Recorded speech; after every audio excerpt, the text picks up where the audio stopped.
मित्रांनो, तुमच्याकडे पण काही असे लोक आहेत का ज्यांचं आणि आपलं थोडंसुद्धा जमत नाही, विचार जुळत नाही, काही एक मॅच नसताना आपल्याला त्यांच्यासोबत राहायचं आहे किंवा राहावंच लागेल अशी परिस्थिती तुमच्यावर पण आहे का?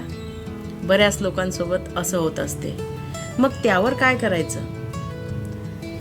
काही लोक वर्षानुवर्षे स्वतःच्या चुकांमध्ये कणभरी सुधारणा करत नाही, ऐकून सुद्धा घेत नाही. त्यांच्यासोबत असणाऱ्या व्यक्तीला टोकाचं गृहीत धरून फक्त हव्या त्याच गोष्टीवर लक्ष केंद्रित करून आयुष्य जगत राहतात. असतात प्रत्येकाकडे असे लोक. तुमच्याकडे आहे, माझ्याकडे आहे, पण सांगता येत नाही आणि त्यांच्याबरोबरच राहावं लागतं. त्यांच्या चुकांबद्दल विषय निघाला की समोरच्या व्यक्तीला तिच्या चुका दाखवतात.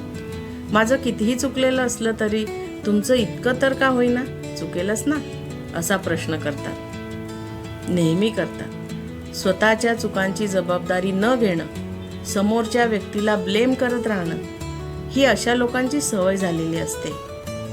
हे लोक वर्षानुवर्ष एकाच पॅटर्नमध्ये जगत असतात.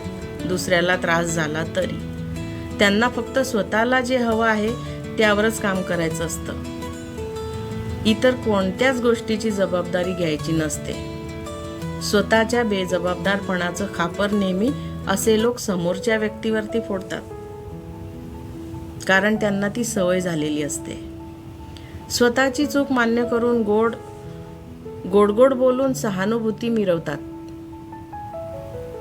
प्रत्येकाकडून सहानुभूती मिरवतात. रोज चुका मान्य करतात, पण एकही दिवस कणभरी सुधारणा करत नाही. त्यांना तसं ते वाटत नाही. आणि मग ज्या वेळेला अशा लोकांसोबत सतत संपर्कात येणाऱ्या लोकांचा संयम संपतो आणि त्यांच्या ॲक्शनवरती त्यांना रिएक्शन मिळायला लागते, त्यावेळी पुन्हा ते सोबतच्या व्यक्तीच्या रिएक्शनवरती बोलू लागतात. खूप त्रास होतो कधी कधी, पण करणार काय? स्वतःच्या ॲक्शनला मागे टाकतात. बरं, मग हे असे लोक अगदीच तुमच्या जवळची व्यक्ती असेल तर काय करायचं? अगदी जवळचीच असते अशी व्यक्ती, सांगता सुद्धा येत नाही. अशा वेळेला त्यांच्यासोबत वावरत असताना काही वर्ष त्रास होतो, खूप वर्ष त्रास होतो. त्यांना सुधारण्याचा, स्वतःमध्ये बदल करण्याचा, त्यांना प्रत्येक भाषेत सांगण्याचा आपण प्रयत्न करतो, पण मग तिथून पुढे वेळ असते ती स्वतःला भावनिकदृष्ट्या लांब करण्याची. छे, तुम्ही म्हणाल हे काहीतरी.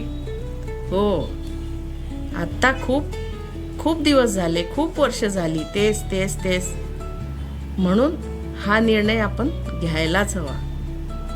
तो स्वतःसाठी घ्यायला हवा. ते तितकं सोपं नाही आहे जेवढं आपण सांगणं जेवढं सोपं आहे तेवढं करणं खूप कठीण आहे, मला माहिती आहे. पण ते स्वतः करता आपल्याला करावंच लागेल.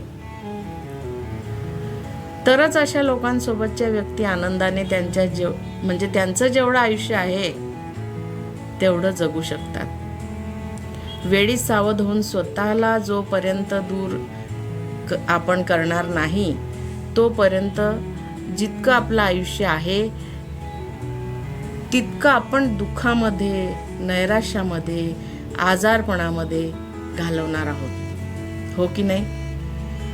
मित्रांनो, अशा व्यक्ती तुमच्या घरात, माझ्या घरात, नातेवाईकात, आजूबाजूला सगळीकडे आहेच. त्यांना आपण बदलू शकत नाही आणि आपण इतके वर्ष तोच प्रयत्न करतोय, जे गोष्ट होणार नाही. म्हणून तर आज दुःखी आहो ना. हुशारी, कर्तृत्व, सृजनशीलता, ज्ञान, रोजच्या दिनचर्येतल्या वेगवेगळ्या कृती, अगदी सगळ्यातच सौंदर्य जर टिकून ठेवायचं असेल तर आपल्या आजूबाजूला असणाऱ्या अशा लोकांपासून सतर्क राहणं गरजेचं आहे. निदान आता तरी मनाने दूर राहणं गरजेचं आहे, मग ती व्यक्ती आपल्या कितीही जवळची असो.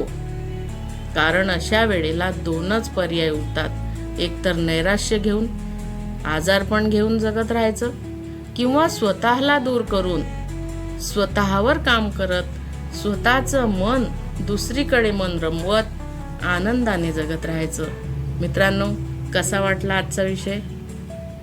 जर तुमच्या आजूबाजूला, तुमच्या घरात, तुमच्या मनाजवळ कोणी असा एखाद्या व्यक्ती असेल तर तुम्ही प्रयत्न करून बघा, स्वतःचा विचार करा. व्हिडिओ आवडला असेल तर लाईक शेअर करा आणि पुन्हा भेटू. तोपर्यंत धन्यवाद.